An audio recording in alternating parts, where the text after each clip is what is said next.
দেখো বন্ধুরা, কে কে ওল কচু আর সয়াবিনের সবজি বানিয়েছো আমাকে কমেন্ট করে জানাবে। দেখো, আমি বেশিরভাগ নিরামিষ খাই, তো এখানে কাঁচা লঙ্কা, অল্প আদা, অল্প গরম মশলা দিয়ে সবজিটা বানিয়েছি। দেখো, কোনো কোনো সবজি আছে যে যতই হলদি ঢালো না কেন, যেমন লাউ, যেরকম পেঁপে, এই ওল কচু, যতই হলদি ঢালো না কেন কালার তো হবেই না, বেশি ঢাললে গন্ধ হয়ে যাবে লাস্টে খাওয়ার সময়। তো বেশি ঢালতে নেই, যতটুক দেওয়ার অতটুক ঢালবে। আর দেখো, আমি অনেক রকমের ভিডিও বানাই, সব মানে লাইক তো আসেই না, কমেন্টও আসে না, কমেন্ট তো দূরের কথা, লাইকই আসে না। তো যাই হোক, তবু আশা নিয়ে করি। যাই হোক, না হলেও কোনো ব্যাপার না। তো গরিব মানুষ আমরা, দুনিয়াতে ভগবান গরিব বানিয়ে পাঠিয়েছে কর্মদোষে।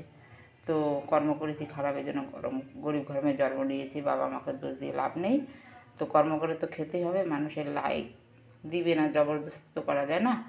তো সেজন্য মানে তোমাদেরকে সবাইকে গুড মর্নিং, রাধে রাধে। দেখো, কে কে সয়াবিন আর ফুলকচু সবজি খেয়েছো আমাকে কমেন্ট করে জানিও।